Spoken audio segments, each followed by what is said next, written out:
ఐదేళ్ల పాటు ఎమ్మెల్సీ ఆడిందే ఆట పాడిందే పాట మనలెవడ్రా ఆపేది అంటూ క్యాడర్ను ముందుకు తోశారు. కట్ చేస్తే ఇప్పుడు ఎమ్మెల్సీ లేడు, ఆయన ఆచూకీ లేదు. సార్ ఎక్కడ అంటూ అనుచరులు అడ్రస్ కోసం గూగుల్లో వెతుకుతున్నారట. నమ్ముకొని నాడు రెచ్చిపోయి ఇప్పుడు నానా పాటలు పడుతున్నామంటూ ఎక్కడి వైసీపీ కార్యకర్తలు తల కొట్టేసుకుంటున్నారట. వాళ్లు కనపట్టం లేదంటున్న ఎమ్మెల్సీ ఎవరు? రెసిడెన్స్ స్కూల్స్ తో మంచి చదువుతో పాటు all round development, right age లో రైట్ ఫౌండేషన్ తో రెసిడెన్స్ స్కూల్స్ ఇప్పుడు హైదరాబాద్ అంతటా.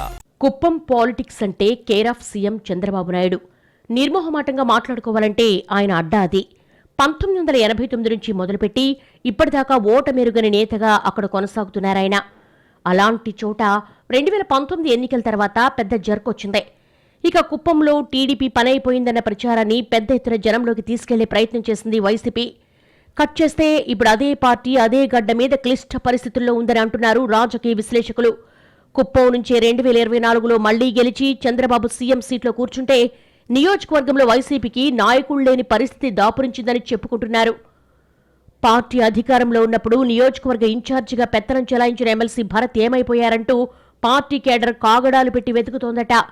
గడిచిన ఏడాదిన్నరలో ఆయన 2-3 సార్లు తప్ప నియోజకవర్గం ముఖం చూడకపోవడం, అధికారం ఉన్నప్పుడు మా అంతటి వాళ్లు లేరు అన్నట్టుగా బిల్డప్లు ఇచ్చిన కొందరు స్థానిక నాయకులు కూడా సైలెంట్గా సైడ్ అయిపోవడంతో ఏం చెయ్యాలో అర్థం కాక దిక్కులు చూస్తుందట కేడర్.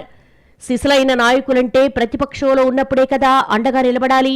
మరి వీళ్లంతా ఇప్పుడు ఇలా ముఖం చాటేస్తే మన సంగతేంటంటూ తమలో తాము ఫీల్ అవుతున్నారట కుప్పం వైసీపీ కార్యకర్తలు. అధికారంలో ఉన్నప్పుడు కుప్పం విషయంలో చాలా పెద్ద స్కెచ్ వేసింది వైసీపీ అధిష్టానం. అప్పటి స్థానిక ఎన్నికల్లో తిరుగులేని ఆధిపత్యం సాధించడంతో ఈసారి కుప్పంలో చంద్రబాబు ఓడిపోతారని గట్టిగా ప్రచారం చేశారు వైసీపీ నాయకులు. నాటి మంత్రి పెద్దిరెడ్డి రామచంద్రారెడ్డి, చిత్తూరు ఎంపీ రెడ్డప్ప కూడా కుప్పం మీదే గట్టిగా దృష్టి పెట్టారు. అదే టైంలో నియోజకవర్గ వైసీపీ ఇన్ఛార్జిగా ఉన్న భరత్కు అనూహ్యంగా ఎమ్మెల్సీ దక్కింది. ఆ తర్వాత ఆయన్ని చిత్తూరు జిల్లా వైసీపీ అధ్యక్షుడిని చేశారు. నాటి సీఎం జగన్ కుప్పం పర్యటనకు వచ్చిన ప్రతిసారి ఈసారి భరత్ను గెలిపిస్తే మంత్రిని చేస్తారంటూ స్వయంగా చెప్పేవారు. వైనాట్ 175 నినాదాన్ని కూడా కుప్పం నుంచే మొదలుపెట్టారు జగన్. ఎన్నికలకు ముందు హంద్రినివా నీటిని విడుదల చేయడం, 65 కోట్ల నిధులతో పనులు ప్రారంభించడం లాంటి కార్యక్రమాలతో కుప్పంలో ఏదో జరిగిపోతోందంటూ ఓ రకమైన వాతావరణాన్ని సృష్టించింది వైసీపీ. దీని ద్వారా చంద్రబాబు డిఫెన్స్లో పడి సొంత నియోజకవర్గం మీద ఎక్కువగా దృష్టి పెడతారని, తాము మిగిలిన చోట్ల బాగా లాభపడొచ్చని అప్పట్లో వైసీపీ వ్యూహంగా చెప్పుకున్నారు. ఒక టైంలో చంద్రబాబు నియోజకవర్గంలోకి ఎంటర్ అవ్వకుండా అడ్డుకునే ప్రయత్నం చేయడం, ఆ సందర్భంగా గొడవలవడంతో అక్కడ అసలేం జరుగుతోందన్న టెన్షన్ అప్పట్లో ఉండేది. కట్ చేస్తే గత ఎన్నికల్లో ఆ పాచికలేవీ పారలేదు. ఇక్కడ వైసీపీ ఎత్తులన్నీ చిత్తవగా ఫలితాల తర్వాత టీడీపీ నాయకులు దూకుడు పెంచడంతో కుప్పం వైసీపీ నాయకులు చాలా మంది అజ్ఞాతంలోకి వెళ్లిపోయారు. కొందరు సైకిల్ ఎక్కితే ఇంకొందరు చెల్లాచెదరయ్యారు. కీలకమైన నియోజకవర్గ నాయకులు, మాజీ మంత్రి పెద్దిరెడ్డి అనుచరులంతా అజ్ఞాతంలోకి వెళ్లిపోయారట. కుప్పం వైసీపీలో కీలక నేతలైన విద్యాసాగర్ రావు, సెంథిల్ కుమార్ లాంటి వాళ్లు కేర్ ఆఫ్ బెంగళూరు అని చెప్పుకుంటున్నారు. అప్పట్లో మాటకు ముందు కుప్పంలో చంద్రబాబును ఓడిస్తామని సవాల్ చేసిన పెద్దిరెడ్డి రామచంద్రారెడ్డి, మిథున్ రెడ్డి సైతం ఇప్పుడు అటువైపు వెళ్లటం లేదట.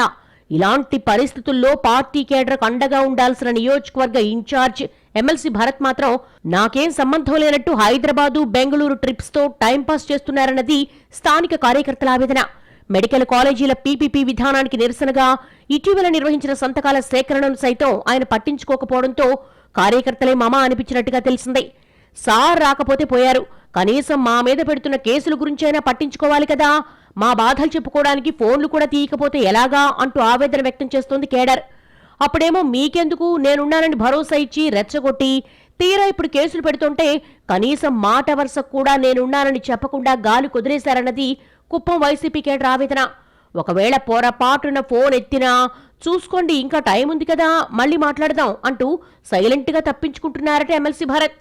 పరిస్థితి ఇలాగే ఉంటే రేపు స్థానిక సంస్థల ఎన్నికల్లో ఫలితాలు కూడా ఇలాగే ఉంటాయంటూ రివర్స్ కౌంటర్ ఇస్తున్నారు కార్యకర్తలు. సీఎం నియోజకవర్గ విషయంలో వైసీపీ అధిష్టానం ఎలాంటి నిర్ణయం తీసుకుంటుందో చూడాలి మరి.